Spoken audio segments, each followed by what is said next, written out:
De fato, nós temos uma necessidade absolutamente expressa de refletir e pensar sobre a questão que envolve Deus, Estado, relação entre política e fé.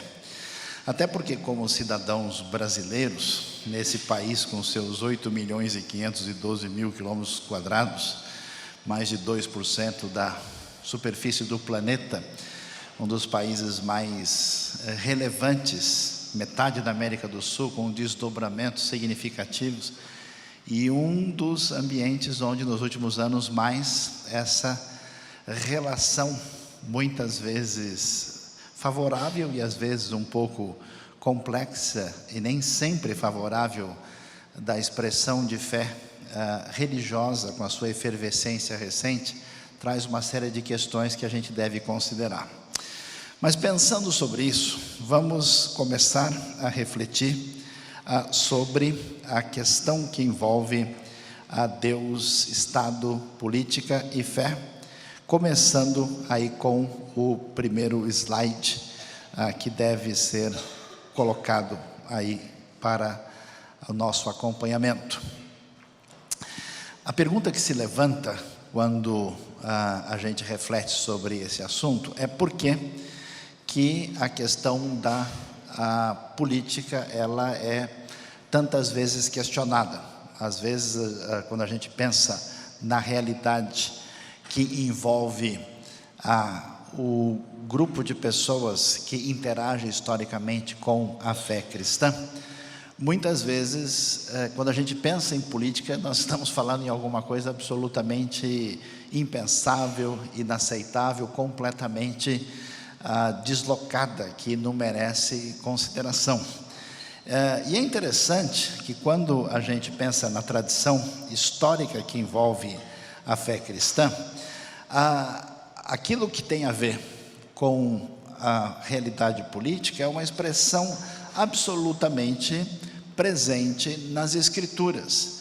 E quando nós temos muitas vezes a resistência de pensar, de refletir, de valorizar a questão política da parte de gente que se apresenta, digamos assim, de modo religioso, isso não tem nada a ver diretamente com a Escritura, mas tem outra perspectiva, tem outras origens e que se distanciam do paradigma principal que nós temos da própria Escritura Sagrada. O que a gente de fato tem a dizer sobre isso?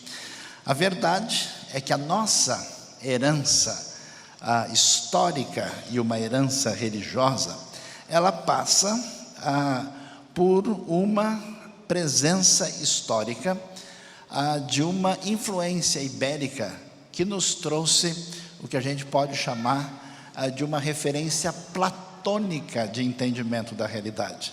O que significa isso? Quer dizer que esse platonismo ibérico que nos alcança, né? A gente vê por que a questão da política é rejeitada, é um negócio tão interessante, contra os conselhos históricos de Aristóteles, que diria, né, o homem é um animal político. A gente vê tanta gente com essa síndrome de avestruz, onde as pessoas se afastam de qualquer, às vezes, discussão, como se política fosse algo realmente que a gente não tem condição de conversar sobre o assunto. E é importante observar isso, que esse platonismo que nós temos na nossa tradição, que é uma tradição de construção ibérica, ainda fundamenta grande parte daquilo que a gente pode chamar, eu diria até da própria cosmovisão brasileira de modo geral, mas principalmente da cosmovisão evangélica. A ideia é a seguinte, que as coisas que dizem respeito a Deus, elas são etéreas, elas fazem parte de uma realidade que está no universo da metafísica, que está fora da realidade sensível, e que qualquer coisa que diz respeito a esse mundo imediato, o mundo da experiência, o mundo concreto, isso não é pertinente à discussão que envolve espiritualidade. Por isso, o que acontece?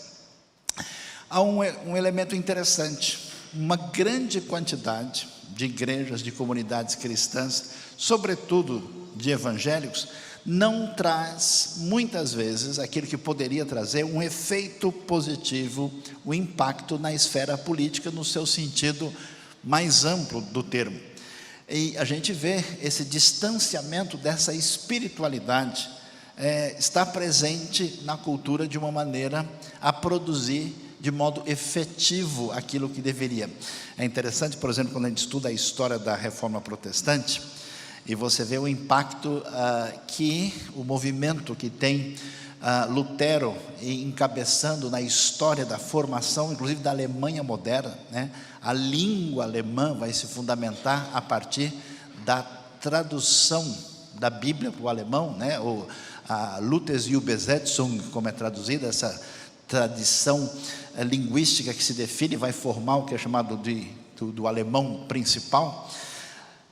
Juntamente com Lutero, Melanchthon vai ajudar a formar o modelo de educação que vai moldar a história alemã e vai ser referência para toda a Europa.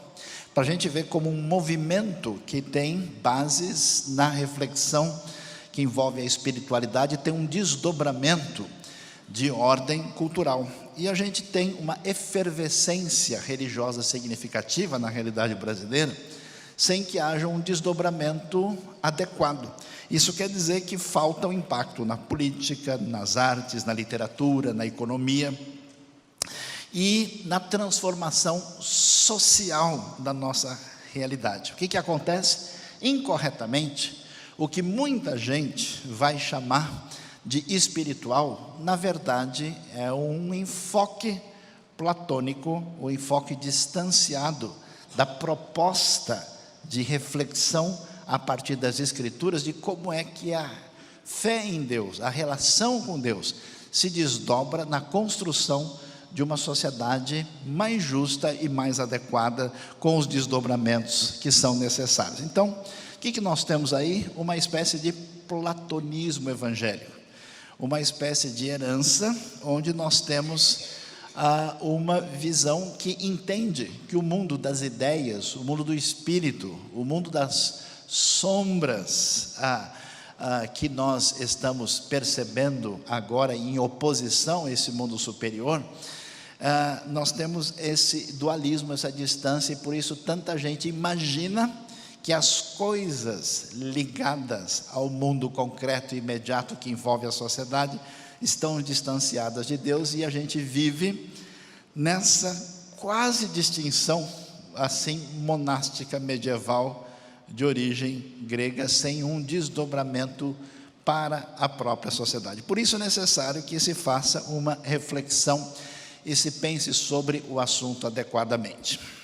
Quando a gente imagina a discussão no âmbito da política, e a gente tem esse desdobramento, né, que surge com o desmoronamento do antigo Império Romano, na sua história medieval, com o Sacro Império Romano-Germânico e a tentativa da formação do Estado moderno, que começa inclusive no século XII, né, em Portugal, formando as nações da modernidade nesse movimento que vai caminhar na direção do iluminismo. Nós vamos ter uma tentativa de construção do Estado. Como é que esse Estado se define? A gente conhece aí os grandes nomes dos políticos, dos teóricos da política, como Hobbes, como Jean-Jacques Rousseau, aqueles que ajudaram a construir a modernidade. Mas o desdobramento dessa realidade traz para a gente, muitas vezes, a construção de um Estado totalitário. O gráfico que vocês veem, emprestado aí do que elaborou o professor Franklin Ferreira, que escreveu um livro interessante sobre a questão. E quando se imagina o Estado totalitário, e aí você pode ter um Estado totalitário com o seu viés, muitas vezes descrito como de direita ou de esquerda, não vem ao caso, já é possível acontecer com aspectos distintos. Essa ideia de que o Estado é a realidade absoluta faz com que toda a realidade da sociedade seja submissa ao Estado.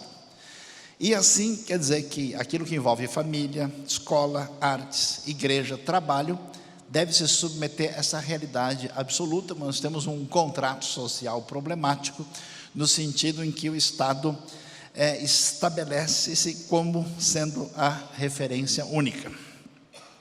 Interessante que na tradição religiosa presente em grande parte do nosso povo, e especialmente em determinadas comunidades evangélicas, nós temos essa visão que rompe com essa ideia de que a gente deve qualquer, vamos dizer, satisfação ao Estado, a um distanciamento disso.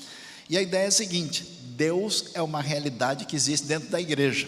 E é interessante isso, porque muitas vezes essa visão apresentada, que supostamente, às vezes parece defesa de um Estado laico, né? Existe uma diferença entre Estado laico e Estado antirreligioso, e que diz o seguinte, que a gente só fala em Deus numa esfera que é absolutamente dentro do contexto da religião.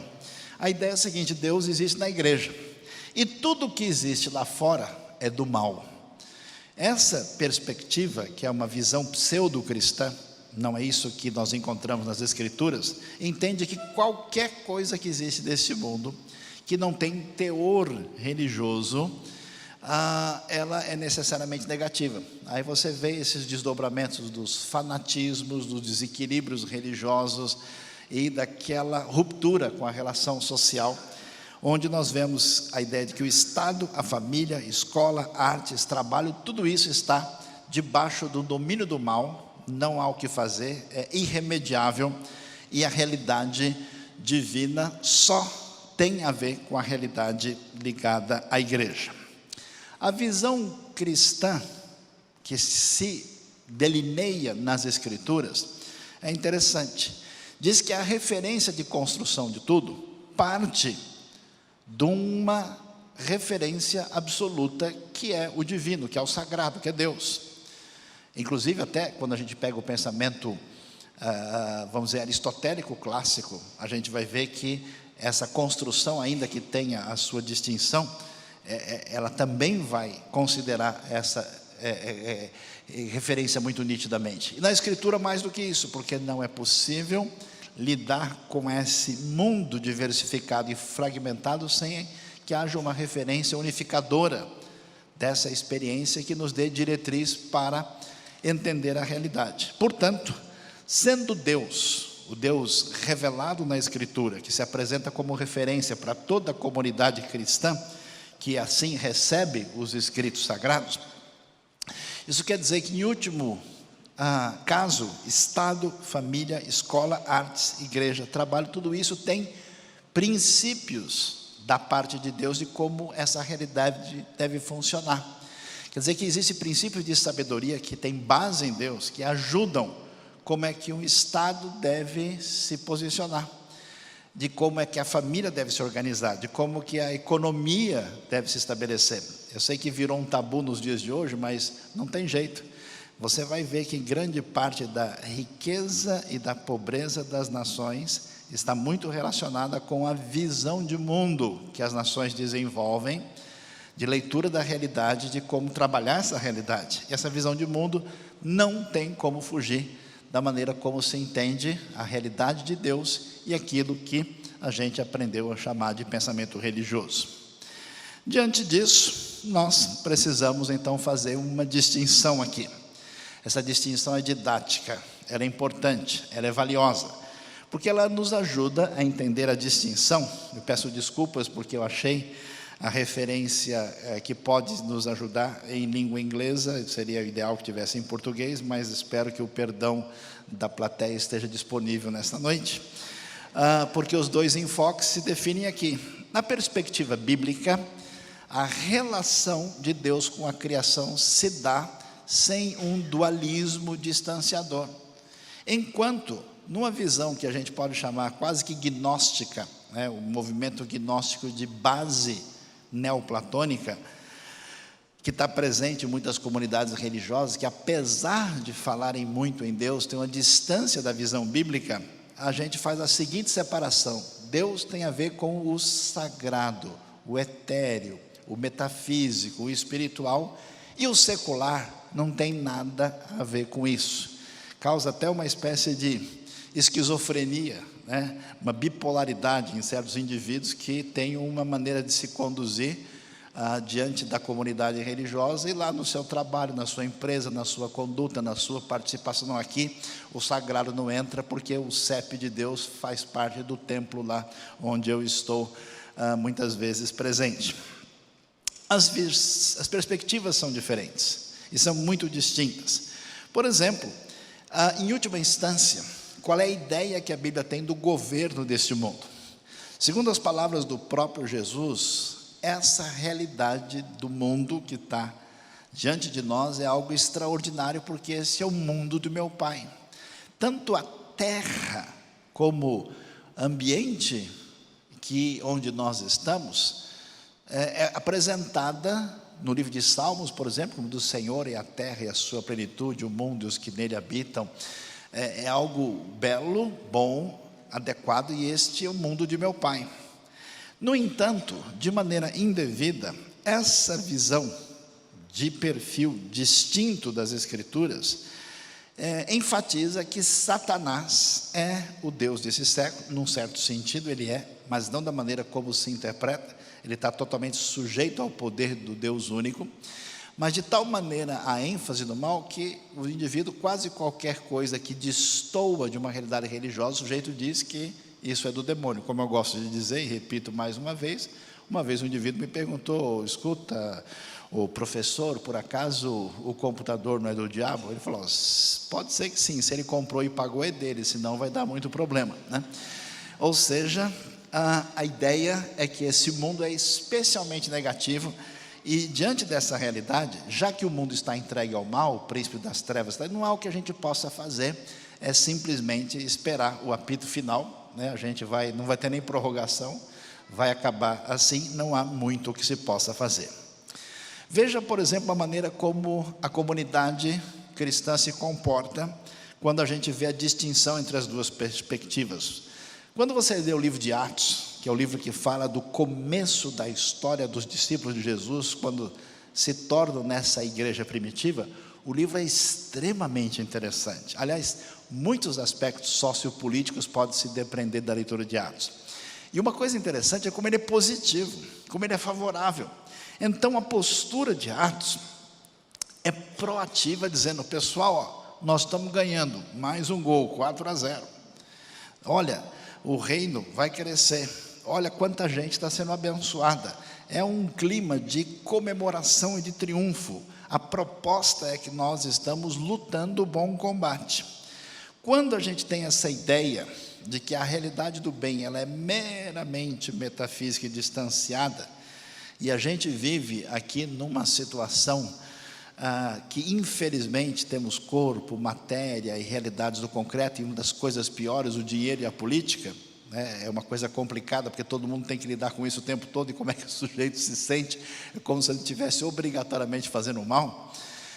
Não há o que fazer, a postura é defensiva e reativa. Por isso que muitas vezes, muitas comunidades religiosas nunca propõem nenhum elemento proativo para a mudança do cenário. Elas simplesmente reagem, dizendo: isso aqui é ruim, isso aqui é mal, a gente é contra. Não somos a favor de nenhuma construção e elaboração, a gente simplesmente diz que isso aqui não serve.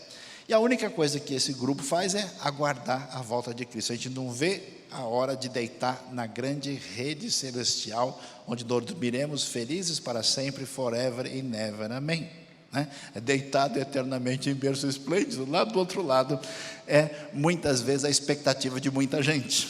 E às vezes eu gosto de dizer para o pessoal não imagina que na vida eterna o trabalho vai ser o dobro, então é melhor se preparar direito para chegar lá e fazer as coisas do jeito que precisa. Diante disso, a gente tem uma diferença muito grande. Na perspectiva bíblica, Cristo é chamado de Senhor, uma frase politicamente muito pesada diante do Império Romano absoluto. E a pergunta é: no mundo gnóstico, neoplatônico, Cristo é Senhor do coração das pessoas, das coisas espirituais. É uma coisa simplesmente interna, é um psicologismo. Por isso que isso não se desdobra em fazer da cidade um lugar melhor, de fazer do mundo um lugar melhor. É apenas algo que se traduz como espiritual e que termina apenas como reforço psicológico. né? A gente toma o anador de Jesus no domingo e aguenta a semana para tomar aí a cibalena. A cibalena é meio arqueológica, vamos achar um remédio melhor aqui, né? Isso aí, vou tomar um copo d'água, que depois dessa coisa ficou difícil. E a proposta do Novo Testamento é que Cristo é Senhor de tudo, ou Ele não é Senhor de modo algum. Ou seja, Ele é Senhor da minha ética, Ele é Senhor do meu trabalho, Ele é Senhor da maneira de conduzir a minha vida, e Senhor em todos os aspectos. Isso é muito significativo e importante. Por isso, a maneira de lidar com as coisas muda muito. Quando a Bíblia fala do triunfo final do reino de Deus, que envolve a volta de Cristo, a maneira de entender isso é diferente. Para quem imagina que a gente simplesmente deve esperar uma realidade espiritual etérea, a única coisa que a gente quer é descansar. Então, olha, não vejo a hora de acabar tudo, porque é a libertação do sofrimento presente. No Novo Testamento, a expectativa da volta de Cristo é uma comemoração, porque nós temos, a Bíblia chega a dizer, numa espécie de teologia ecológica, né, que a criação aguarda com expectativa a manifestação dos filhos de Deus, porque nós temos uma culminação do processo de redenção e da reconciliação de todas as coisas. É uma redenção cósmica que atinge o universo, nas palavras de Colossenses. É um triunfo, é uma vitória muito grande que vai levar a criação à submissão ao grande rei, em vez de simplesmente as férias prolongadas na eternidade, onde o sujeito fala: puxa, não terei mais dor de coluna, nunca mais precisarei consultar o oftalmologista. No meu caso, por exemplo, é sério, quando eu estou de óculos, eu pego um ônibus, sem óculos o ônibus me pega, então a coisa teria uma situação bastante complicada. Pensando sobre isso, vamos refletir um pouquinho sobre aquilo que aparece na Escritura, sobre a ideia de governo. A ideia de governo com aquilo que a gente pode definir a partir do início da Bíblia, que a gente chama de teologia da criação. O que nós encontramos lá? Veja que quando o homem é formado, no texto narrativo, especialmente paradigmático do início de Gênesis 1, a Bíblia diz assim: então disse Deus, façamos o homem à nossa imagem, conforme a nossa semelhança. Naase Adam Betsalmeino Kidmuteino, no texto original. E quando o texto diz isso, olha que coisa interessante. O texto reforça a ideia de que esse ser humano deve domine ele. Então observe que o conceito de imagem de Deus está relacionado com uma ideia de governo. Domine ele sobre os peixes do mar, as aves do céu, os animais grandes de toda a terra e todos os pequenos animais que se movem rente ao chão. A ideia bíblica é que o ser humano tem um papel político-governamental na criação, que a imagem de Deus envolve o que a gente chama de teologia de domínio, de governo. O ser humano é convidado a ser uma espécie de corregente. O seu papel é cuidar da criação de maneira a submetê-la adequadamente ao domínio que essa criação deve se submeter, ao qual deve se submeter. Isso é interessante porque isso traz para a gente dois elementos fundamentais. Um é a dimensão ecológica, porque se o ser humano cuida da criação de maneira indevida, essa criação vai sofrer muito. Deus destruirá os que destroem a terra. E ao mesmo tempo, o cuidado devido dessa criação estabelece a realidade da provisão. É o paradigma da economia. Economia e ecologia. 90% das notícias que você vai ouvir nos próximos dias estão fundamentadas nessa interação que parte de Gênesis capítulo 1. Então essa ideia de responsabilidade humana, ela é muito significativa, muito forte, e aparece aí no começo do livro de Gênesis, para nos dar uma direção. Mas o que a gente vai ver? Vai ver que essa caminhada, ela acaba enfrentando um problema muito sério. Por quê? Porque o que o texto bíblico vai revelar para a gente na sequência, é que com a ruptura com Deus, essa ruptura traz uma relação de distanciamento em relação a Deus, em relação ao próximo, e em relação à criação. A queda, quando estudada adequadamente em Gênesis 3, vai mostrar que os nossos problemas pessoais, sociais e ecológicos surgem nessa relação de ruptura. É muito interessante estudar os relatos com atenção e com detalhe. Só que, quando isso acontece, essa responsabilidade de domínio fica prejudicada. Esse conceito de governo, que o ser humano tem a responsabilidade de manter a criação sob Deus, para que tudo transcorra adequadamente, não acontece.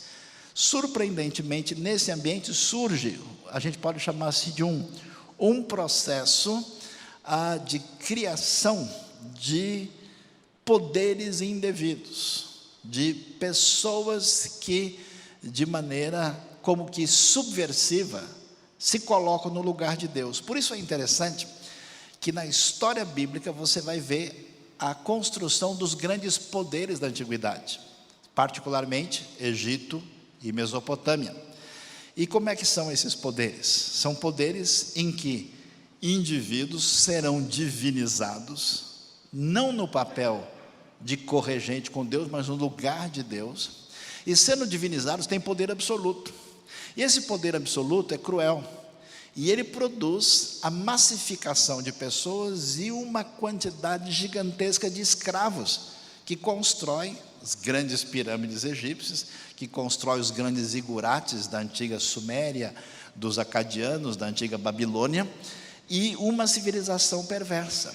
Nesse ambiente, é interessante, é que Deus vai mostrar a confrontação entre esses poderes subversivos que aparecem aí, contra aquilo que Deus vai definir na formação do seu povo. É interessante que quando Deus vai formar o povo de Israel, a identidade do povo surge nessa dimensão de conflito político.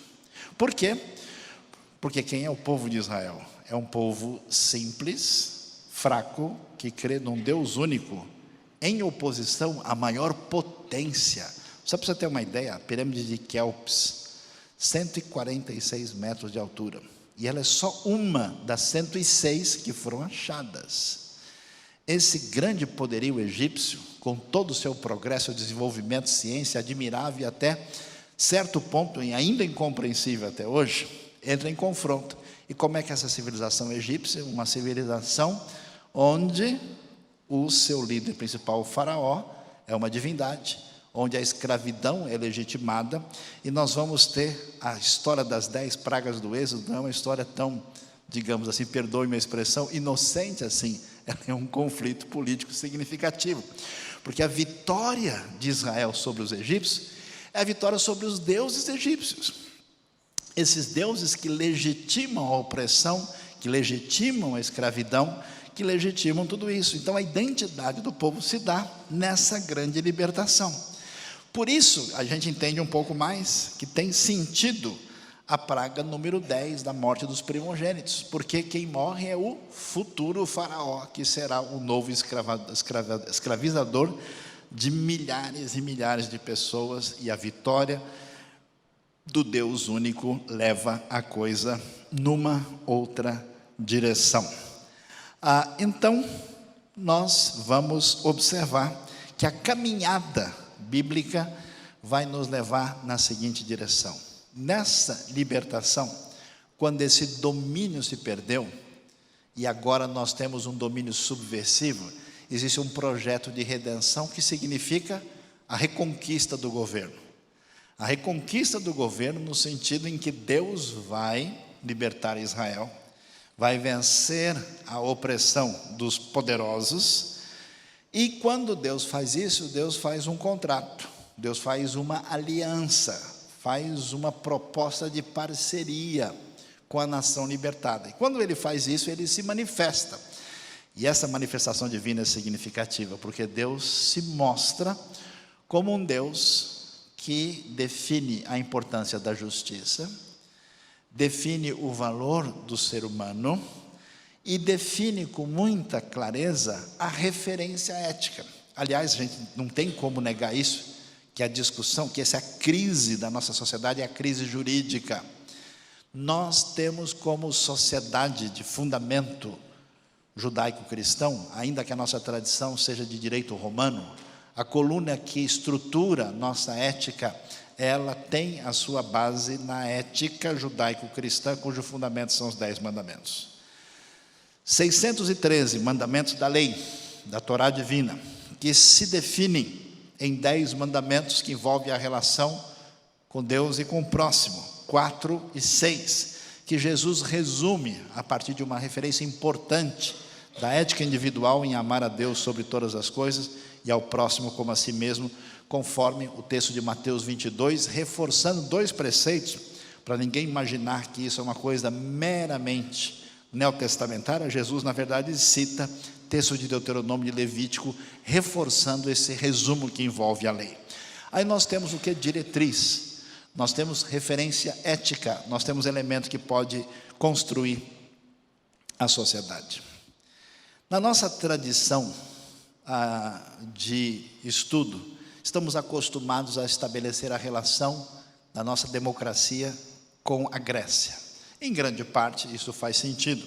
É admirável o gênio grego, é admirável num ambiente, quando nós vamos ter educação, quando a gente vai ter grandes pensadores, a gente vai ter o cidadão, e na verdade a democracia grega tem o seu grande valor, mas tem os seus limites, e no fundo funcionava como uma oligarquia, um grupo menor de pessoas na condição de cidadão que tomava decisões.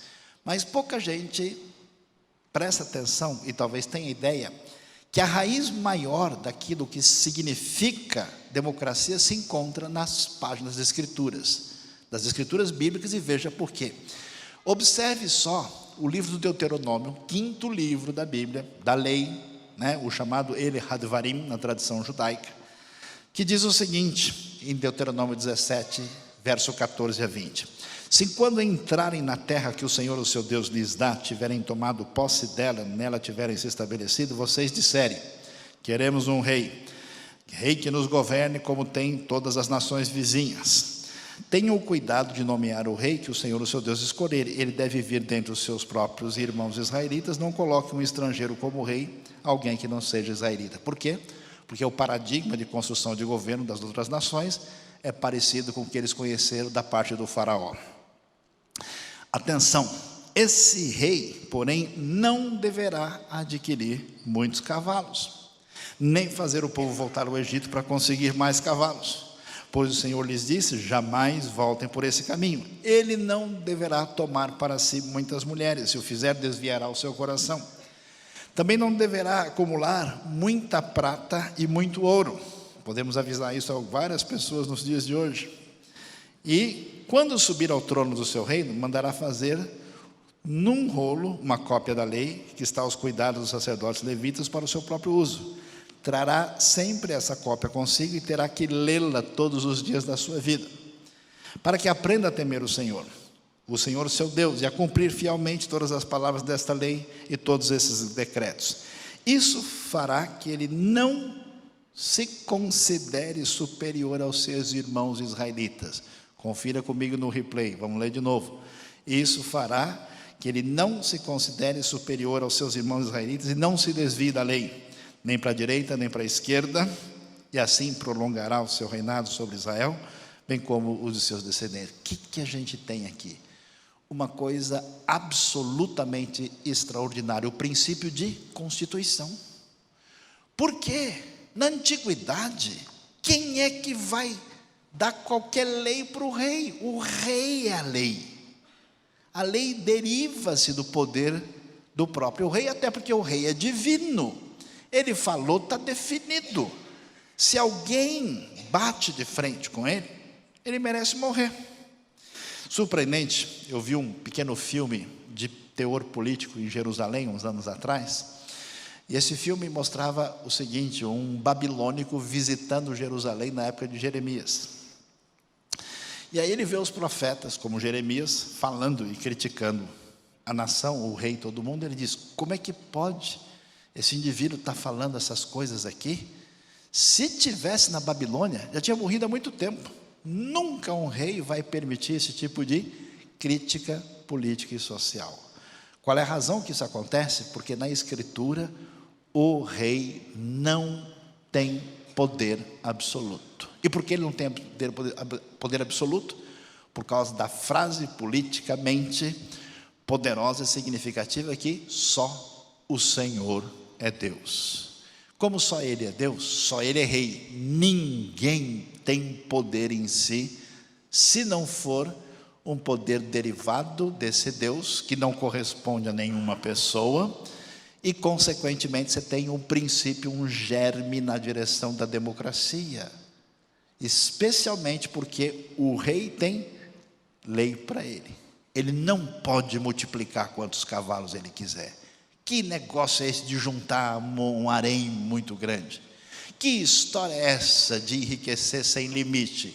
Ele terá o livro da lei e deverá prestar atenção nesse livro.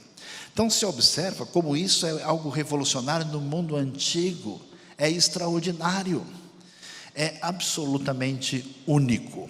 Diante disso, que tipo de elementos nessa sociedade que tem a ideia de que o governo pertence a Deus e que o ser humano deve ter responsabilidade nisso, mas que isso foi perdido e surgiram poderes subversivos que foram a referência da opressão e do domínio perverso do homem sobre o outro. A primeira edição de Thomas Hobbes, O Homem é o Lobo do Homem. Agora, nessa sociedade, o que aparece? Por que é que na cultura judaico-cristã, particularmente no ambiente judaico e no ambiente protestante, onde a Bíblia teve papel extraordinário no desenvolvimento da história, a cultura se desdobrou de uma maneira tão favorável? Por que é que 90% do que a gente tem desenvolvido nos últimos 2 séculos surge nesse ambiente? Porque esse ambiente é favorável por causa da influência da Escritura por si só, sem amarras religiosas de outra natureza. Primeira coisa que merece destaque é a importância da literatura e da educação. Onde é que está a verdade de Deus? Num livro. Se está num livro, não está com ninguém. Ninguém é dono da verdade, a verdade está disponível.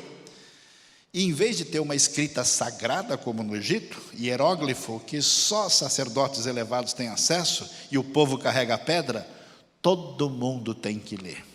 Essas palavras que hoje ordeno a você, você ensinará aos seus filhos. Essas palavras pertencem a todo mundo tem acesso à verdade de Deus, e ela está em palavras, em letras. Por isso que historicamente, na tradição judaica, sempre o número de alfabetizados foi superior a qualquer povo à sua volta, porque é preciso saber o que Deus disse. Foi isso outra revolução que a reforma trouxe em grande parte do ambiente medieval, onde o conhecimento era privilégio de poucos. É revolução que traz literatura e educação. Qualquer líder espiritual que entenda que ele tem o poder e que prejudique o desempenho acadêmico dos seus liderados não está em sintonia com a Escritura. Olha que coisa impressionante. Os críticos diziam que Israel era muito simples, primitivo, e que esses textos tinham que ser muito recentes, porque não havia desenvolvimento de escrita no mundo mais antigo. Acharam algo extremamente antigo, com mais de 3.000 anos de existência, o famoso abecedário de Tel Zait. E lá você tem um exercício, e alguns vão viajar ao passado agora. Essa era a cartilha Caminho Suave da época, alguns foram abençoados aqui, né? Onde ele estava lá no Aleph, Beit, Gimel, Dalet, escrevendo, treinando, mostrando a realidade da escrita num tempo muito antigo. Outra referência que surge nesse ambiente, a importância da justiça. Essa lei está preocupada com isso. Alguém pode certamente fazer perguntas, e há elementos que geram questionamentos do que acontece na própria lei, Mas quando você entende o ambiente, quando você entende o cenário onde ela surge, você vai ver que o passo gigantesco na direção de uma justiça e justiça equitativa impressiona quando nós lemos a Torá, a lei que aparece na Escritura, com os seus mandamentos específicos que envolvem especialmente o lugar não só de Deus na vida da pessoa, mas na relação com o próximo, nos chamados mandamentos sociais. Isso é tão interessante, o valor dessa justiça, porque a voz da sintonia com o Deus que leva as pessoas a ler e a escrever, o Deus que leva as pessoas ao senso de justiça e esvazia o poder do rei, traz uma crítica social. Por isso os profetas estão presentes em Israel. Os profetas vão surgir quando a monarquia se corrompe. Existe mecanismo na sociedade de um outro elemento que nem está instituído, de chegar e dizer, olha, está errado, porque a referência à Constituição diz diferente. É muito impressionante isso. E o que é que eles vão falar? Eles vão criticar a perda da isonomia social. Olha, o justo é perseguido pelo ímpio, o pobre é vendido no tribunal por um par de sandálias. A justiça de Amós. Isso é de arrepiar. A peça arqueológica mais antiga que se encontrou em Israel, num sítio que nem é aberto a visitantes. Eu tive a oportunidade de visitá-lo. A chamada inscrição de Herbet Keiafa, que está no Museu Arqueológico de Jerusalém. O que ela diz? Ela diz, não farás isso, mas adorarás ao Senhor. Faça justiça ao escravo e à viúva, faça justiça ao órfão, numa época em que gente é escravizada e vendida. Ao órfão e ao estrangeiro, defenda a criança, defenda o pobre. E a viúva, restaure o pobre às mãos do rei, proteja o pobre e o escravo, sustente o estrangeiro. Texto mais antigo da Bíblia, da língua hebraica encontrado, diz exatamente isso. Essa mentalidade, essa referência, traz para a gente um conceito fundamental, que é baseado no texto de Gênesis 1 que a gente leu, que é o conceito de dignidade humana. Para onde caminha a nossa sociedade? Para uma referência que tem valor pragmático. Fiquei surpreso ao conversar com um estudioso que rompeu completamente com a referência cristã e se tornou completamente secular e antirreligioso. E eu falei, escuta, mas onde é que está o valor do ser humano? Ele disse, o valor nosso está no valor que a gente tem diante da sociedade.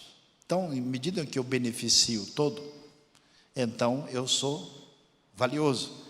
Se eu não estou ajudando o todo, se eu de alguma maneira eu não sou benéfico, então eu não tenho nenhum valor, já que não tem nenhuma referência absoluta para estabelecer esse valor. E eu perguntei mais para ele, eu falei, mas como é que a gente define as regras da sociedade se não tem um paradigma? Ele, não, a regra é igual um jogo que a gente vai jogar, a gente combina as regras antes, não tem regras absolutas. Eu falei, tá bom, e supondo que você andando aqui escorregue, quebre as costas e fique aleijado, e você não possa mais fazer mais nada para a sociedade, a partir de agora, você deve ser simplesmente sustentado pelos outros, e a gente tem que cuidar de você, você não pode mais beneficiar ninguém em nada. Qual é a atitude que você deve ter? Você acha que, qual é o caminho? Ele disse, a atitude melhor é dar um tiro na cabeça, porque a gente não tem nenhum valor mais. Quando não se tem referência, não chegamos em lugar nenhum. O que diz a Bíblia? Deus cria o homem à sua imagem, à sua semelhança. Homem e mulher os criou. Deus os abençoou e disse, sejam férteis, multipliquem, encham e subjuguem a terra, dominem sobre os peixes do mar, aves do céu e sobre todos os animais que se movem pela terra. Nós estamos numa sociedade em crise quando nós não temos parâmetro absoluto. A vida humana não tem preço, é inegociável, é sagrada. Todo ser humano é sagrado por definição, porque ele é imagem e semelhança de Deus. Tão interessante refletir em alguns estudiosos do tempo presente, alguns pensadores judeus como Martin Buber, outros de perfil semelhante, falando sobre o valor do ser humano e até propondo uma ideia da teologia do rosto. Diante do rosto de uma pessoa, eu estou perante uma realidade sagrada. Aí está alguém feito à imagem e semelhança de Deus. Somos criados à imagem de Deus e isso é valor absolutamente negociável.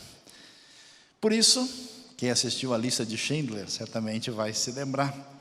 Uma das frases muito valiosas que aparece ali no final, quando um rabino vai agradecer o Schindler por tudo que ele fez no grande desastre que acontece na ocasião do Holocausto.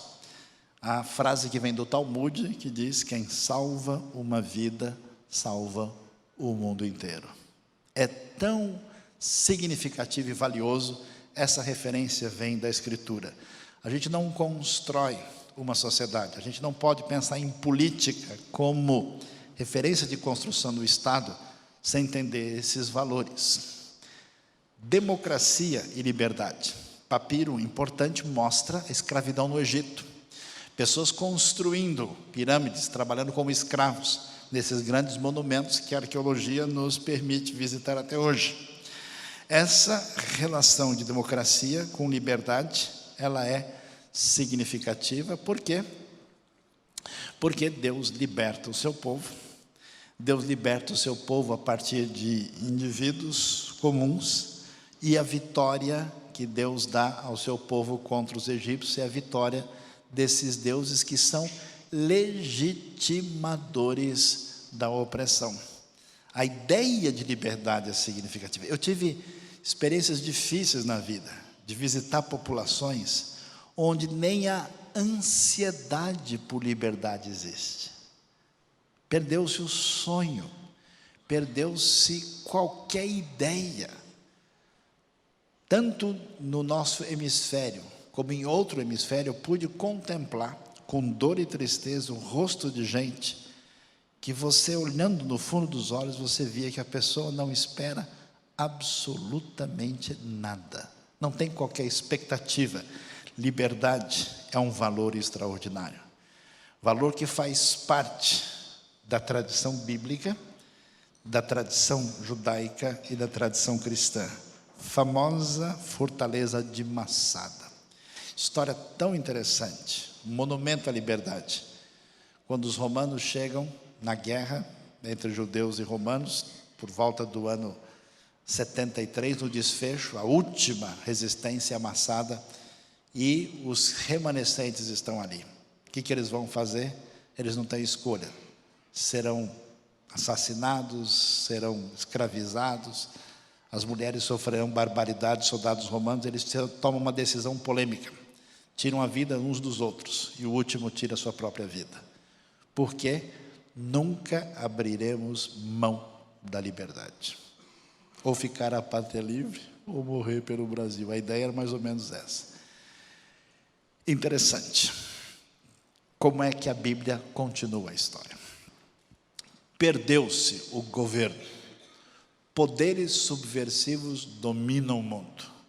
A nação que conheceu o domínio adequado se perde e começa a invejar o estilo de governo dos maus. Queremos um rei, porque os outros também têm.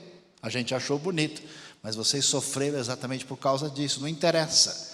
O profeta Samuel fica doente. Deus, o pessoal ficou maluco. Nada de novo debaixo do sol. O problema é o mesmo. Então Deus entra no cenário dessa monarquia corrompida e diz o seguinte: olha, eu vou fazer uma aliança com você, Davi. E por meio de você vou estabelecer um governo que vai durar para sempre. É a hora da reconquista. Essa reconquista se dá por uma aliança unilateral, porque Deus sustenta por Ele mesmo. E Ele diz, não por causa de Davi, mas por causa da sua promessa de que não haveria de faltar descendente no trono de Davi, e começa aquilo que é a expectativa messiânica. Aí você vai entender o Novo Testamento, você vai ver a esperança do pessoal na época romana, porque a ideia de que o rei que traz o governo adequado vai chegar. E olha como a coisa foi definida. Deus, segundo a aliança que ele faz, ele escolhe Davi como seu representante na terra. Davi, portanto, agora é chamado de servo do Senhor, sendo membro da administração do grande rei.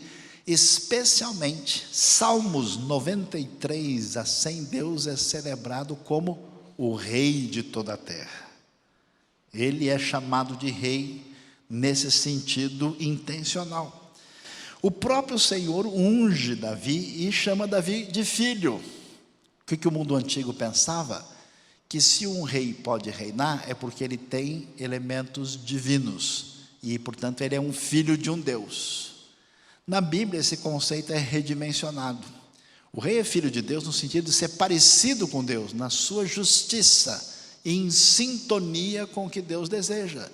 E ele não recebe adoração. Pelo contrário, o rei Davi vai ser visitado pelo profeta, que vai lhe dar um baita puxão na orelha. Você pisou na bola, ó rei. Onde isso acontece? Acho que nem hoje não acontece na nossa democracia, imagine naquele tempo. O próprio Senhor então o chama de filho, que vai governar em seu nome. Por meio dele, Deus torna o seu povo seguro na terra prometida e subjuga os outros poderes. Além disso, Deus se compromete a preservar essa dinastia davídica. Portanto, como rei, em virtude da criação e dessa soberania absoluta, Deus não vai tolerar, em última análise, nenhum poder inimigo. Essa é a expectativa, é a raiz mais ampla da visão que o Antigo Testamento traz sobre o futuro. É a ideia, isso é extremamente importante, de que o mal não será vencedor. Essa coisa que a gente tem, pau que nasce torto, morre torto, que não tem jeito, é assim mesmo, esse determinismo, essa atitude que não há o que fazer, é uma postura exatamente oposta daquele que tem esperança na mudança e na vitória do bem sobre o mal.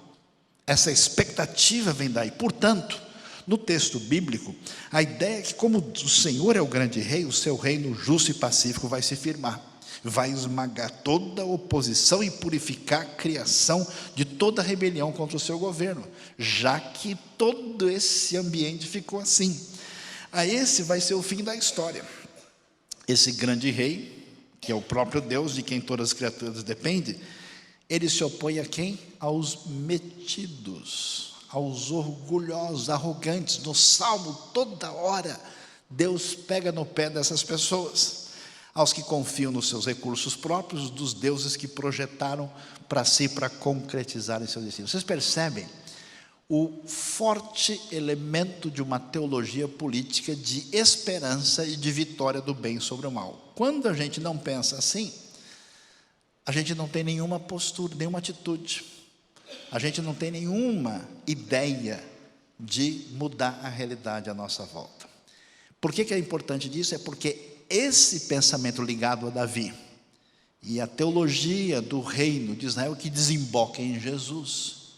Quando Jesus chega e vai ser apresentado, vai ser dito o quê? Que o rei chegou. Por isso é que os romanos ficam assustados.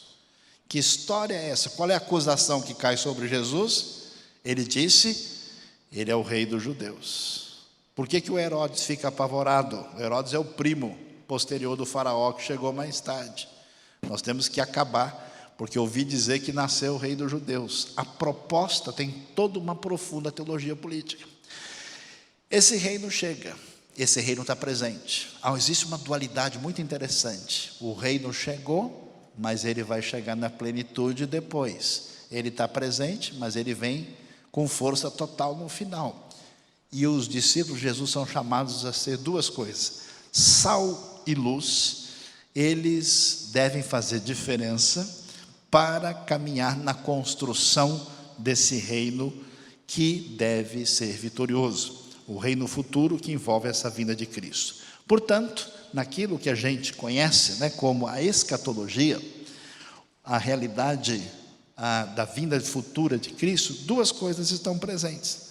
O reino já chegou, ele está aqui, Cristo veio, ele venceu, portanto, nosso desafio como discípulo de Cristo é fazer do mundo um lugar melhor, é trazer a vitória do reino, por meio das minhas ações, dessa graça de Deus, que se desdobra em mudança social favorável. Pega o exemplo de muitos povos da Europa, que em alguns séculos atrás eram selvagens, brutos. Vai estudar a história de Columba, Patrício, tentando evangelizar o que a gente conhece hoje como Ilhas Britânicas, ou Bonifácio, na antiga Germânia. E veja o desdobramento da presença da fé cristã e mais tarde o impacto da reforma. Nações que tiveram grandes melhoras socioculturais, o impacto profundo foi da realidade que veio das Escrituras. Esse reino que já veio, ele vai vir na sua realidade definitiva, na sua plenitude, conforme isso. E nesse processo, o Novo Testamento vai ser extremamente perigoso do ponto de vista político naquela época. Por quê? Porque o Cristo Jesus que morre na cruz, que traz o plano de salvação e perdão, é o mesmo Cristo que voltará vitorioso. Você imagina um romano, na época, abrindo o livro de Apocalipse e lendo o texto, falando de Cristo Jesus vindo e sendo chamado de Rei das Nações. Ele diria, peraí, esses caras estão planejando alguma rebelião aqui. Por que os cristãos foram tão perseguidos? Eles não aceitaram adorar o imperador. Eles não aceitaram reconhecer quem não tinha o direito de dominar sobre os outros. Eles não aceitaram a divinização de um mero mortal. Por isso eles eram um perigo para o Estado. Eles pregavam uma igualdade perigosa. Eles tinham uma ideia diferente. Por isso, essa atitude subversiva foi subversiva de sentido ainda maior, porque Cristo é o guerreiro da justiça vencedor no Apocalipse. Olha a frase: bendito seja Deus na sua vitória futura, porque o reino do mundo se tornou de nosso Senhor e do seu Cristo, e ele reinará para todo sempre. Imagina o César lendo isso. Imagina Domiciano ouvindo falar disso. Imagina o imperador Adriano, no auge do Império Romano, depois ouvindo falar desse livro. Adriano, o auge do Império. Que história é essa? Quem que esses malucos acham? Não é à toa que ele partiu para cima para acabar com todo mundo. O reino deste mundo será do Senhor e do seu Cristo, e ele reinará para sempre. Diante disso, qual é a postura política dos discípulos de Jesus? Que entenderam que o reino chegou, que o governo de Deus se manifesta. Onde? Começa dentro da gente. Ninguém governa lá fora sem governar aqui dentro. Esse governo mexe aqui, muda a pessoa e se transborda na construção de uma sociedade melhor. Esses discípulos começam a proclamar isso no ambiente problemático e religiosamente decadente de Jerusalém. Cria um problema.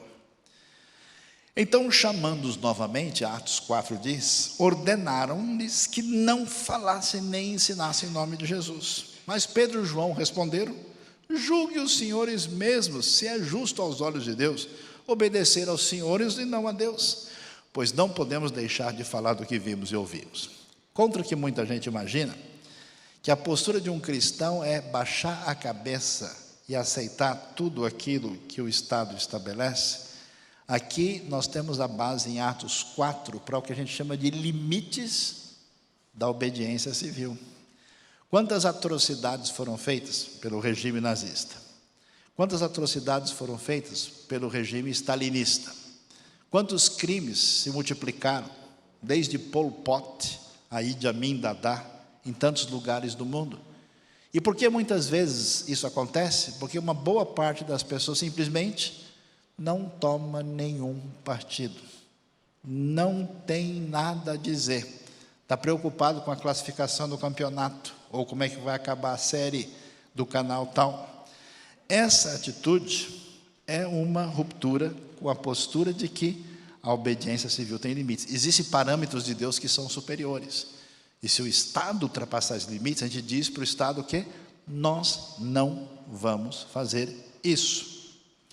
Por isso, ainda que seja importante estar dentro da obediência justa ao consenso que se estabelece numa sociedade, e que isso tenha os seus limites, é necessário que a gente tenha uma atitude, uma postura adiante da realidade política. Então, caminhando para os aspectos mais práticos da nossa reflexão, a pergunta é: que atitudes e posturas nós devemos ter como cidadãos do reino em face da realidade política? Alguns conselhos muito práticos e objetivos. Primeiro, consciência e ação política em benefício da comunidade. Pessoal, o povo não sabe o seu verdadeiro poder. Esse negócio de alienação política, esse negócio que não, eu estou preocupado com a oração de Lutero, estou com a oração de São Benedito, eu estou pensando, né, no grande rabino, e não me preocupo com a realidade, não é espiritualidade legítima. É necessário, a gente não faz ideia, até porque a nossa mídia secular não permite, vocês não fazem ideia quantas mudanças e revoluções, inclusive no tempo recente, aconteceram por meio de oração, atitude tomada por gente que conhecia Deus, e que muitos movimentos de libertação de uma série de opressões do mundo recente começaram dentro de igrejas. Consciência e ação política em benefício de comunidade é nossa responsabilidade, a gente precisa pensar nisso. Segundo, nós precisamos agir e votar em função de valores inegociáveis. Não dá para ser cristão e, por razões particulares, por razões ideológicas, em razões de favoritismo pessoal, favor de benefício que a pessoa tem. Eu conheço gente que escolhe candidato porque vai ganhar alguma coisa disso. Inclusive gente de igreja. Não, olha, a igreja escolheu o candidato tal, que ele vai dar não sei o que para a gente. Votos irresponsáveis e imorais. Nós não podemos abrir mão daquilo que envolve amar a Deus, amar ao próximo e sempre ter uma postura contra toda opressão e injustiça. A ética deve nos pautar. É importante entender que o Estado deve ser o consenso da sociedade, deve nos representar e não nos dominar, nos oprimir. A luta contra a concentração de poder do Estado é importante. Nós temos uma ideia, isso que é uma coisa interessante, a Bíblia coloca a responsabilidade nossa na ação do indivíduo. Quando a gente abre mão de ser sujeito da história, a gente tem uma proposta paternalista de dizer: não, alguém vai cuidar e vai fazer tudo em meu benefício. A concentração do Estado, quer seja do perfil como aconteceu no nazismo ou no totalitarismo soviético, sempre acabará em desastre. O Estado não pode concentrar poder e sempre precisa ser garantida a prestação de contas, porque se a gente bota um monte de dinheiro lá, com impostos que não param de crescer, adivinha em que banco da Suíça esse dinheiro vai parar? Ou em outro lugar, ou às vezes não precisa nem para lá, fica aqui mesmo. Lutar contra a concentração de poder de quaisquer forças da sociedade. Se precisamos de uma sociedade fundamentada na perspectiva bíblica, ela precisa dar condições de absoluta verdade para todo mundo. Não se pode permitir que uma mídia única domine e diga o que alguém deve fazer ou não. Se não tem liberdade de imprensa de verdade num país, nós estamos em dificuldade. Não se pode permitir uma concentração de capital de um grupo específico que burle a lei e não haja livre mercado de verdade, porque aí você vai ter que seguir conforme.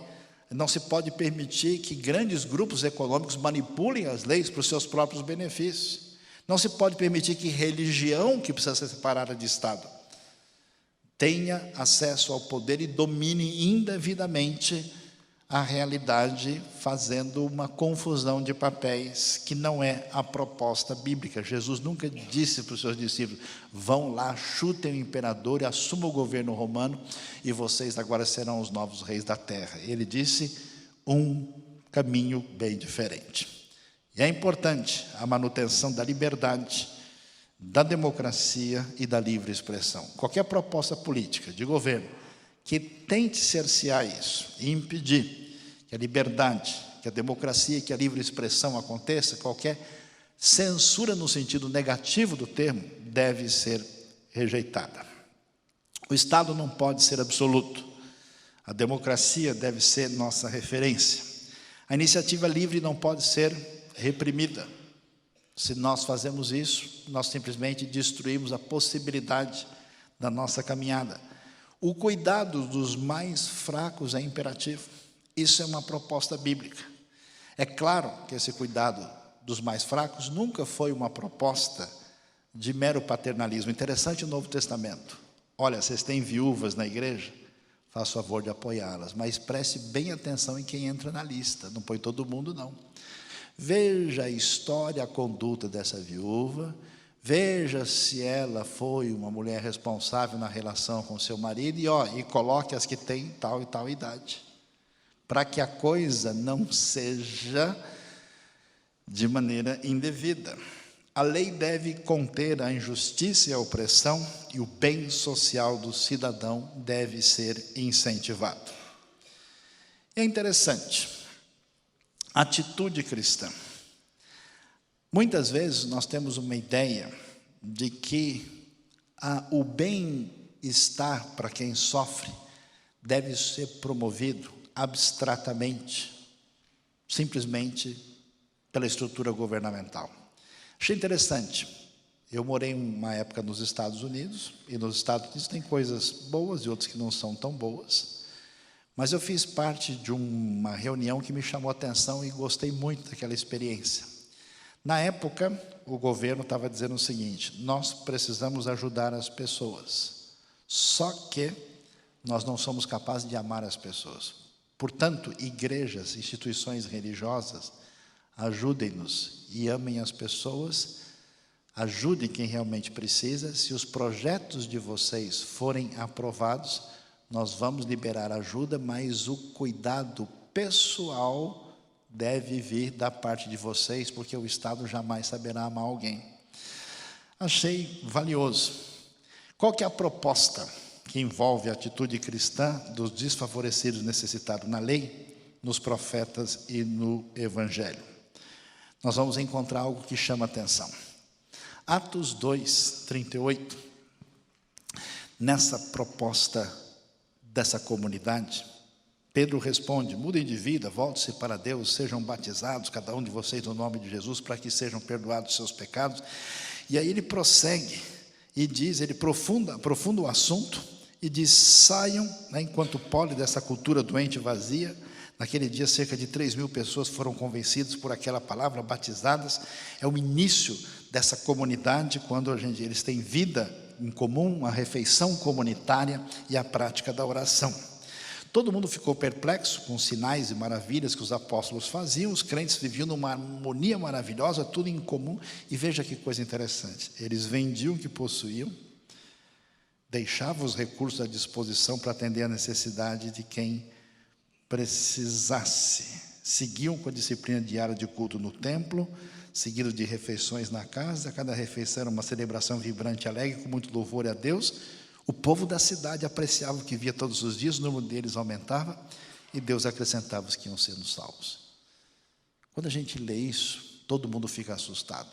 O pessoal mais de um lado diz: opa, esse negócio de vender tudo e ficar sem nada e dar para os outros não é bem a minha praia.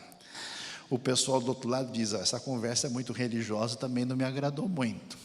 Qual é a grande diferença? Ninguém ordenou isso.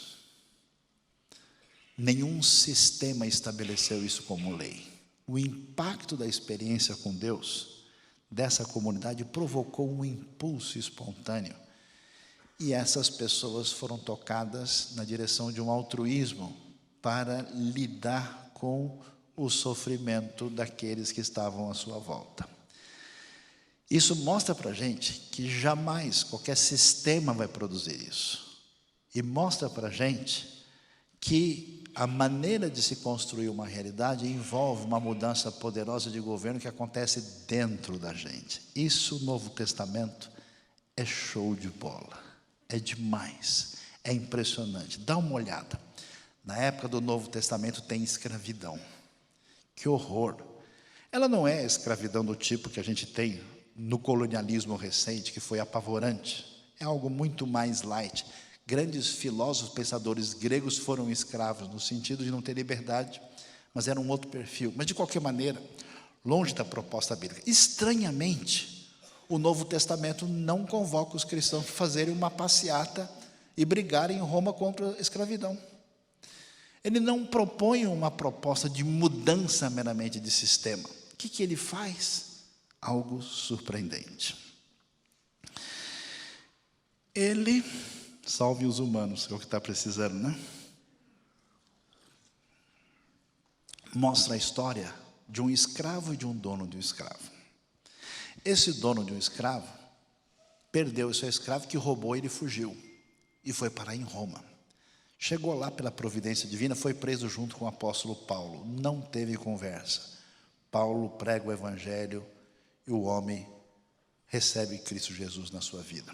E Paulo diz, agora volta, conversa com o seu antigo patrão e resolve a situação lá. Bom, o sujeito fugiu, se ele voltar, ele corre o risco de morrer. Como assim? Eu vou falar com o meu patrão, eu roubei e fugi? Estou complicado no negócio. E aí a maravilha do evangelho acontece, porque olha só o que Paulo diz para o dono do escravo. Olha, não mais como escravo. Receba ele aí, não apenas, mas acima de escravo, como irmão amado. Para mim ele é um irmão muito amado. E ainda mais para você, tanto como pessoa, quanto como cristão. E Paulo prossegue e diz, olha, se ele prejudicou em algo, prejudicou você ou lhe deve alguma coisa, ponha na minha conta. A proposta do evangelho acredita na destruição da escravidão, não como sistema externo, mas implodida por dentro. Porque o amor de Deus e o conceito de fraternidade provoca uma derrocada subversiva da escravidão por dentro. Porque você já viu gente ruim, gente que não presta, que não vale nada, você pode fazer a melhor negociação, o cara vai furar os seus olhos, porque ele é da pesada, ele não vale nada, ele é bandido. Agora, quando você trabalha com uma pessoa confiável, você nem esquenta a cabeça, porque o cara, falando no hebraico clássico, é de boa, é tranquilo, não tem problema. O que acontece? Uma vez que os dois se tornaram irmãos, está tudo resolvido. Mas a instituição da escravidão está aí. Ela vai acabar morrendo depois. Por isso que as civilizações cristãs vão na direção de uma rejeição. Mas ela morre por dentro. Por fora tem sua casca. Porque agora, meu amigo Onésimo, lembre-se que você tem um Senhor no céu. Então trata o rapaz direito, porque ele é seu irmão. E você tem alguma coisa lá para resolver? Faça favor de pedir desculpa e acertar. E tem mais, não resolveu tudo? Está devendo tanto, deixa que eu pago. Eu resolvo esse negócio. O Paulo dá cara para bater, porque esse é o poder do evangelho. Isso é que muda a sociedade de verdade, quando pessoas de bem querem fazer diferença. Não é o Estado, não é o candidato, não é qualquer proposta messiânica, é gente que no dia a dia faz a diferença e constrói um país melhor. Há mais esperança para o mundo numa atitude altruísta e amor de uma pessoa do que em meras mudanças de sistemas, ainda que elas sejam importantes, têm o seu valor, e que a gente entenda o que nós aprendemos com as Escrituras. Que Deus nos abençoe e nos ajude na nossa reflexão sobre esse assunto nesta noite. Muito obrigado pela atenção de todos.